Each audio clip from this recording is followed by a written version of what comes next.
పెళ్ళైనా పండగైనా వేడుక ఏదైనా పట్టుచీరల ప్రత్యేక వేదిక వారాహి సిల్క్స్. తెలంగాణలో రాజకీయాలు ఆసక్తికరంగా మారిపోయాయి. మున్సిపల్ కార్పొరేషన్ల చుట్టూ రాజకీయం తిరుగుతోంది. ఎత్తులు పై ఎత్తులు వేస్తున్న రాజకీయ పార్టీలు చైర్మన్, వైస్ చైర్మన్ సీట్ల కోసం అనైతిక పొత్తులు వెలుగు చూస్తున్నటువంటి పరిస్థితి ఉంది ఆయా మున్సిపాలిటీల్లో, కార్పొరేషన్లలో. ఇక కార్పొరేషన్లలో మెజారిటీ సీట్లు దక్కిన చైర్మన్ సీటు మాత్రం దూరంగా ఉంటున్నటువంటి పరిస్థితి. అలయన్సులతో రాజకీయ రచ్చ చెలరేగుతోంది. క్యాంపు రాజకీయాలతో మరోవైపు రణరంగంగా మారింది గ్రౌండ్ లెవెల్లో పరిస్థితి. దీనిపై మరిన్ని అప్డేట్స్ మనతో మాట్లాడటానికి బీఆర్ఎస్ పార్టీ అధికార ప్రతినిధి గౌతమ్ ప్రసాద్ గారు అండ్ కాంగ్రెస్ పార్టీ యువ నాయకులు వెంకట్ నాయక్ గారు ఇద్దరు కూడా అందుబాటులో ఉన్నారు. వారితో మాట్లాడదాం. ముందుగా గౌతమ్ ప్రసాద్ గారు నమస్తే. నమస్తే. నమస్తే మురళి గారు. గూడెం మహిపాల్ రెడ్డి, సరే ముందు బీఆర్ఎస్ గురించే మాట్లాడదాం. మళ్ళీ వెనక్కి వచ్చారు. వెనక్కి వచ్చినప్పుడు వారు చెప్పింది ఏంటి అని అంటే, ఎస్ నేను ఒక విక్టరీతోటి, ఒక అద్భుతంతో తిరిగి పార్టీలోకి నేను ఎంట్రీ ఇస్తాననేటువంటి దానికి సంబంధించి పటాన్ చెరువులో ఆయన సృష్టించినటువంటి సునామీ బుల్లెట్ దిగిందా లేదా అనేటువంటి మాట, అలాగే దీనికి సంబంధించి ఆయన వేసినటువంటి ఒక రాజకీయ చాణక్యం రఘునందన్ రావు తోటి ఆయన ఇస్నాపూర్ విషయంలో వేయించినటువంటి ఓటు కావచ్చు, లేకపోతే ఇతరత్ర ఏంటి బీఆర్ఎస్ పార్టీ బీజేపీ పార్టీ రెండు ఒకటే అని ఇటు కాంగ్రెస్ పార్టీ చెప్తుంటే ఎవరూ నమ్మనటువంటి వైరం. సరే గ్రౌండ్ లెవెల్లో పరిస్థితులు ఏంటి, మున్సిపల్ రాజకీయాల్లో అన్నీ వేరే విధంగా ఉంటాయంటే ఎక్కడ ఎవరు ఓకే చేయనటువంటి పరిస్థితి.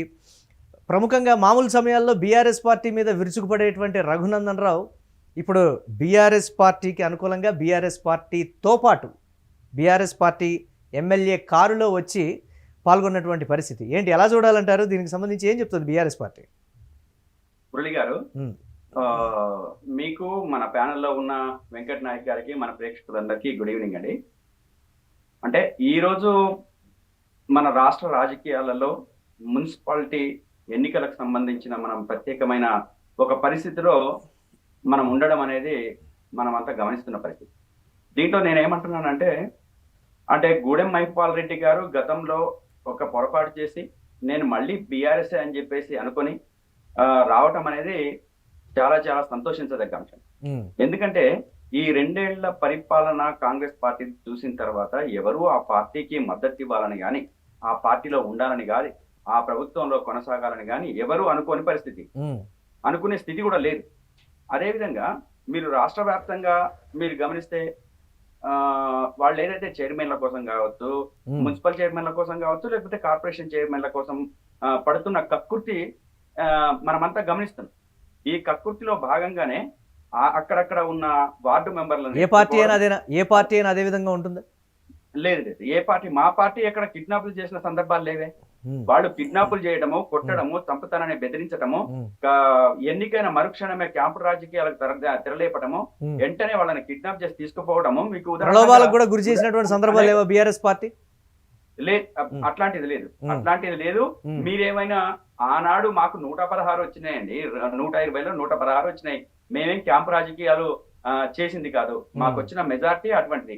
సరే 1/6 ఏదన్నా ఉంటే ఉండిండొచ్చు తప్ప మెజార్టీకి అయితే లేదు. కానీ ఈ రోజు వాళ్ళు మెజార్టీ కార్పొరేషన్లు కావచ్చు, లేకపోతే చైర్మన్లని కావచ్చు తీసుకోవడం కోసం చేస్తున్న రాజకీయ వికృత క్రీడ మనమంతా రాష్ట్ర వ్యాప్తంగా చూస్తున్న పరిస్థితి. ఎట్టి పరిస్థితుల్లో దానికి మాత్రం బీఆర్ఎస్ అంగీకరించే పరిస్థితి లేదు.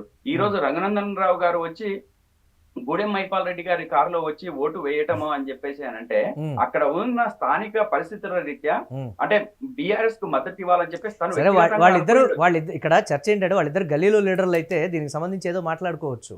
ఒక అసంతృప్త ఎమ్మెల్యే అంటే ఇటు కాంగ్రెస్ పార్టీని నమ్మినటువంటి ఒక అసంతృప్త బీఆర్ఎస్ ఎమ్మెల్యే అటు ఒక ఎంపీని తీసుకొని రావడానికి సంబంధించి ఉన్నటువంటి ఒక ఆయన నేషనల్ పాలిటిక్స్కి సంబంధించి, ఒక ఆయన ఒక ఎమ్మెల్యేకి సంబంధించి పటాన్ చెరువు లాంటి నియోజకవర్గానికి సంబంధించి. అందుకే కదా ఒక చర్చ, ఎందుకు కలిసిపోయారని అనుకోకూడదు. సరే గ్రౌండ్ లెవెల్ లీడర్స్ అంటే అనుకోవచ్చు, వారిద్దరు రాష్ట్ర స్థాయి నాయకులు.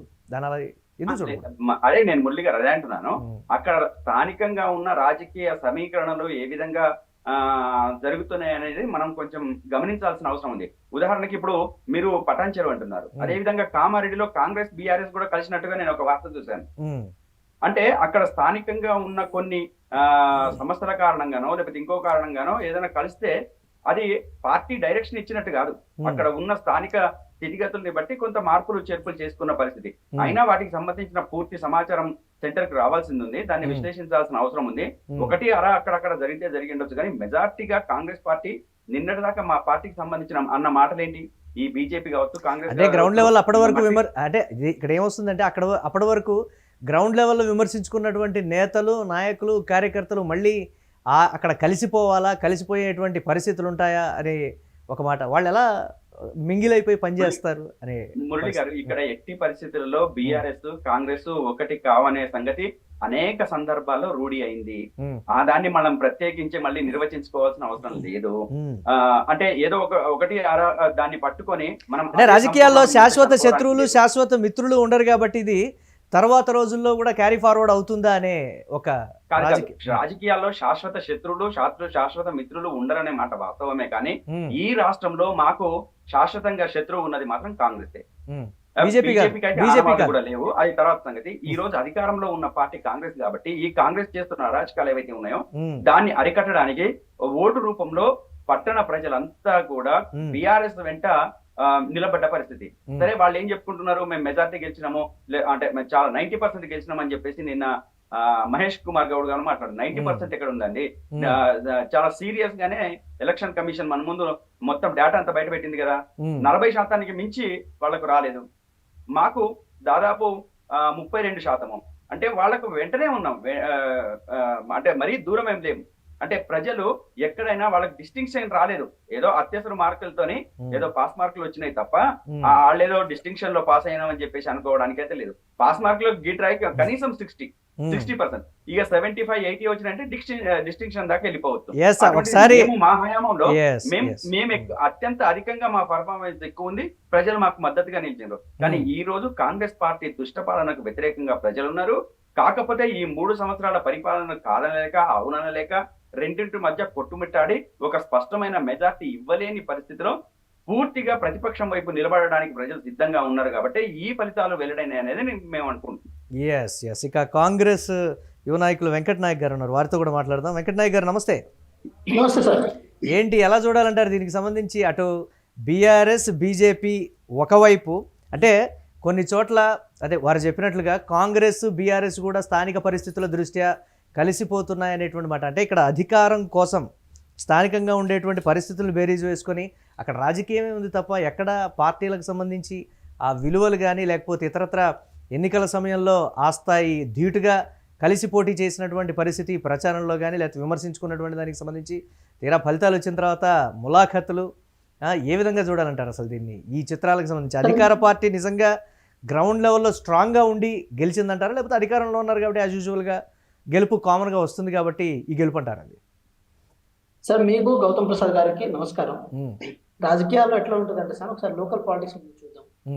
ఫర్ ఎగ్జాంపుల్, సర్పంచ్ కనుక కాంగ్రెస్ కనుక ఇనానిమస్ అయితే ఉప సర్పంచ్ బీఆర్ఎస్ కి ఇవ్వాలనేది ఉంటుంది సార్ ఊళ్ళలో మామూలుగా, ఇనానిమస్ చేస్తున్నా అని అనుకున్నప్పుడు. అదే విధంగా ఇప్పుడు ఫర్ ఎగ్జాంపుల్ ఏమంటారు, సర్పంచ్ కనుక కాంగ్రెస్ కనుక బీఆర్ఎస్ కనుక గెలిచింది అనుకోండి, వార్డు సభ్యులందరూ కాంగ్రెస్ గెలిచారనుకోండి, అప్పుడు ఉప సర్పంచ్ ఆటోమేటిక్ గా కాంగ్రెస్ అయ్యే ఛాన్సెస్ ఉంటుంది. సో లోకల్ పాలిటిక్స్ లో కొంతవరకు అడ్జస్ట్మెంట్ అనేది జరుగుతుంటుంది సార్. అంత ఏమంటారు నిక్కచ్చిగా అంత బలవంతంగా చేసే పాలిటిక్స్ అయితే లోకల్ ఉండవు. ఎందుకంటే చూస్తూ పాలవాళ్ళు అంటే లైక్ పాలోళ్ళని అంటాం సార్. ఏది ఊళ్ళలో పాలోళ్ళు ఉంటారు, అదేవిధంగా మన చుట్టాలు ఉంటారు, మన అయిన వాళ్ళు ఉంటారు, కుటుంబాలు ఉంటాయి, అన్ని ఉంటాయి. కాబట్టి దాని ఒక పెద్ద రాజకీయ రాద్ధాంతంగా దాన్ని పెద్ద చాలా డీప్ గా దాన్ని భూతద్దం పెట్టి చూసే పరిస్థితులు అయితే ఉండవు సార్. అంటే తెలంగాణ రాష్ట్రంలో జరిగిన ఒక చిన్న సినారియోని మీకు చెప్పే ప్రయత్నం చేస్తున్నాను. తెలంగాణ రాష్ట్రంలో ఏది గుర్తుల మీద ఎలక్షన్ జరిగితే గానీ మా సత్తా ఏదో తెలియదని చెప్పి బీఆర్ఎస్ పార్టీ ప్రగల్భాలు పలికిన సందర్భాల నుంచి ఈరోజు గుర్తులు కానీ లేకపోతే గుర్తులు లేకుండా ఉండడం కానీ ఏది జరిగినా కూడా తెలంగాణ రాష్ట్రంలో కాంగ్రెస్ పార్టీకి ఉన్న హవా కానీ కాంగ్రెస్ పార్టీకి ఉన్న ఏమంటారు ఓట్ బ్యాంక్ కానీ ఎక్కడ చెదిరిపోలేదని అయితే వాస్తవం సార్. ఒకటి ఏంటంటే కొన్ని సందర్భాల్లో బీజేపీకి పెరిగిన చోట బీఆర్ఎస్ కు పడలేదు, బీఆర్ఎస్ కు పెరిగిన చోట బీజేపీకి పడలేదు.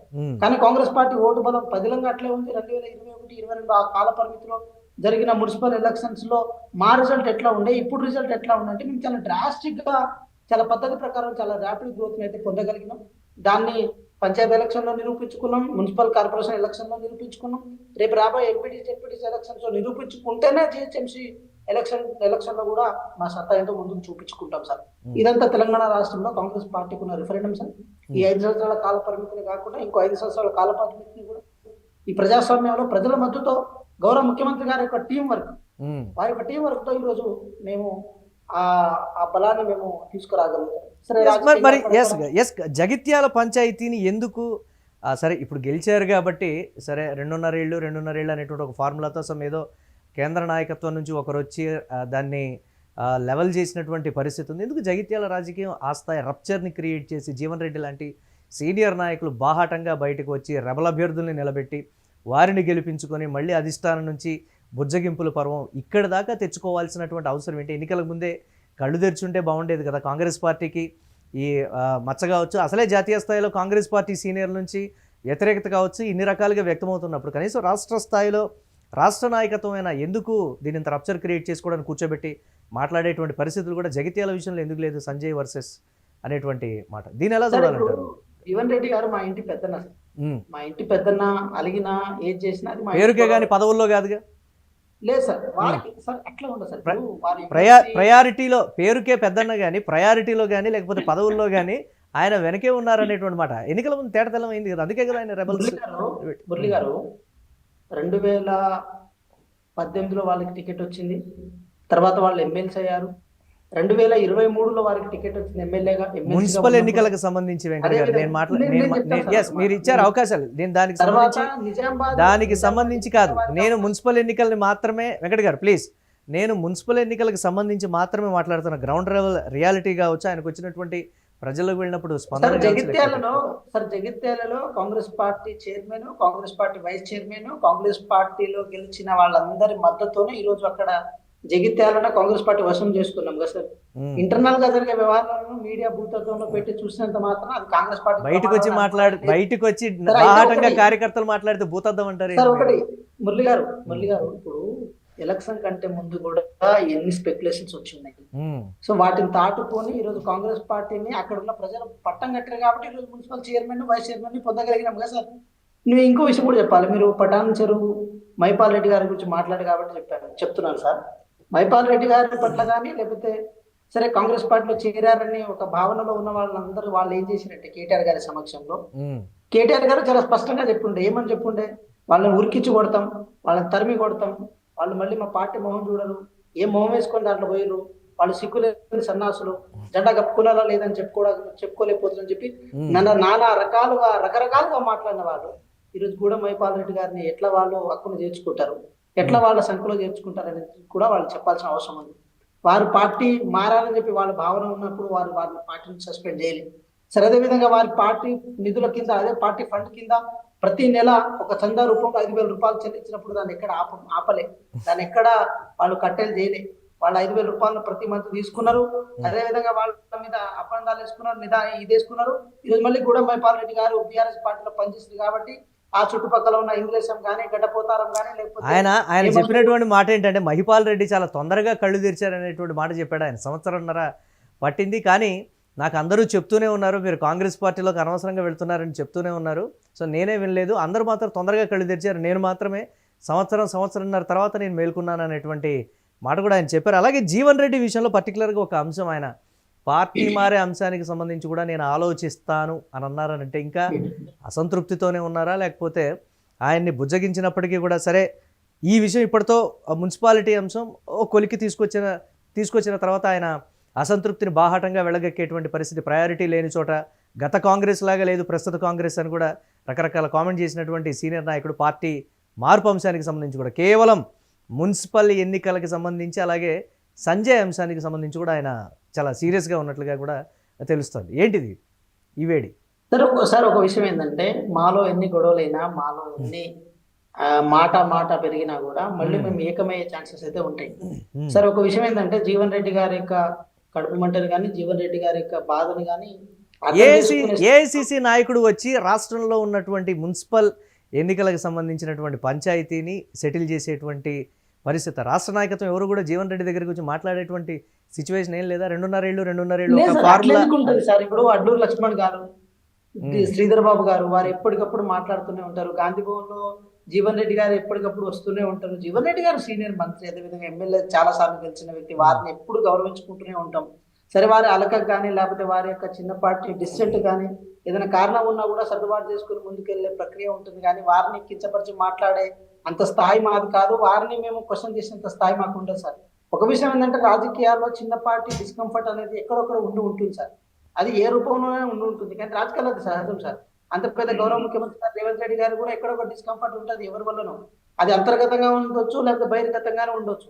అది ప్రతి పార్టీలోనూ, ప్రతి నియోజకవర్గంలోనూ, ప్రతి డిస్టిక్ లోనూ, ప్రతి పార్లమెంట్ దాన్ని కానీ వెంకట గారు కానీ దాన్ని గ్రహించేటువంటి పరిస్థితి, ఆ స్పాన్ అనేది చాలా ఇంపార్టెంట్. ఎక్కడ అసంతృప్తి తీవ్ర స్థాయిలో కానీ బాహాటంగా వెళ్ళినా, ఒకవేళ అలాంటి లీడర్లను పట్టించుకోకపోయినా నియోజకవర్గం వచ్చే ఎన్నికల్లో చేజారేటువంటి పరిస్థితుల్లో ఆ కోణంలో ఆలోచించదా కాంగ్రెస్ పార్టీ? తర్వాత చూసుకుందాంలే అనేటువంటి మాట. ఒక లీడర్ని అనగానే సరిపోతుంది. కార్యకర్తలు అందరూ కూడా మా నాయకుడు అసలు పట్టించుకున్నదే లేదు, అయినా మీరు సర్దుకుపోతారేమో కానీ మేము సర్దుకుపో అనేటువంటి ఒక అభిప్రాయానికి వస్తుంది. గ్రౌండ్ లెవెల్లో డ్యామేజ్ కాదా అది? సార్ ఆ మాత్రం స్ట్రాటజీస్ లేకుండా రాజకీయ పార్టీ నడిపించేంత ఏమి ఉండదు కదా సార్. కాంగ్రెస్ పార్టీ ఏది దశాబ్దాల కాలం పాటు రాజకీయాలను చేసుకుంటూ వచ్చినాయంటే చిన్న చిన్న పార్టీ ఒడిదొడుకులు ఇబ్బందులు అనేవన్నీ ఉండుంటాయి సార్. సార్ మీరు చూడండి ఒక మాట, 2014లో తెలంగాణ రాష్ట్రంలో బీఆర్ఎస్ పార్టీ అధికారంలోకి వచ్చిన తర్వాత కాంగ్రెస్ పార్టీ యొక్క భవిష్యత్తు ఏందనేది అనేది చాలా మీ లాంటి మేధావి జర్నలిస్టులు అందరికీ, మీ లాంటి వాళ్ళకి అందరికీ ఒక క్వశ్చన్ మార్క్ గానే ఉండే. ఈరోజు అధికారంలో రాగలిగిన ఇలాంటివి ఎన్ని చూడలేకపోయినాము. సో గౌరవ జీవన్ రెడ్డి గారి వ్యవహారంలో కానీ ఇప్పుడు సంజయ్ కుమార్ గారు కూడా మా పార్టీలో ఏం చేయలేదు సార్, మా ప్రభుత్వంలో కలిసి పనిచేస్తున్నారు అంతే. వారిని మేము గౌరవించుకుంటున్నాం. అది పార్టీ ఉల్లంఘన కింద కూడా వస్తుందని నేను అనుకోవడానికి లేదు, మనం చెప్పడానికి కూడా లేదు. అంటే ప్రతి ఎమ్మెల్యే కూడా ప్రభుత్వంలో భాగమే కదా? ప్రతి ఎమ్మెల్యే కూడా ప్రభుత్వంలో భాగమేనా? పార్టీల సంగతి పక్కన పెడితే ఎలా వెంకట గారు? అది ప్రజలు అలా చూసే కోణంలో లేదు. గాంధీ భవన్లో ఆయన ఉన్నటువంటి వీడియో, రాజకీయ నాయకులతో మాట్లాడుతున్నటువంటి వీడియో, అది ప్రభుత్వంలో భాగం ఎలా అవుతుంది? పార్టీలో భాగం. సార్ నేనేమంటున్నా అంటే ఒకటి నా మాట మీరు అర్థం చేసుకోండి. గాంధీ భవన్ ఉన్నారని వాళ్ళకి తెలిసింది కదా, మరి ఆ వీడియో మీరు కూడా బీఆర్ఎస్ పార్టీ వాళ్ళు పంపించి మరి పార్టీని సస్పెండ్ చేసామని చెప్పింది. మరి ఏముంది, వాళ్ళ పార్టీ వ్యతిరేకంగా పోయినట్టే కదా. మరి వ్యతిరేకాల ఇప్పుడు ఈటల రాజు గారు మరి ఎమ్మెల్యేగా ఉన్నప్పుడు స్పీకర్ క్లీన్ చిట్ ఇచ్చిన దానికి ఇప్పటికీ కూడా చాలా సందేహాలు అయితే ఉన్నటువంటి పరిస్థితి. మాట్లాడదాం ఆ సబ్జెక్ట్, యాక్చువల్గా వేరేటువంటి పరిస్థితి. కానీ మున్సిపల్ ఎన్నికల చిత్రాలకు సంబంధించి ఏం జరుగుతుందో అసలు జగిత్యాల పర్టికులర్గా బాగా హైలైట్ అయింది కదా అనేటువంటి మాట మాట్లాడతాను నేను మీతో.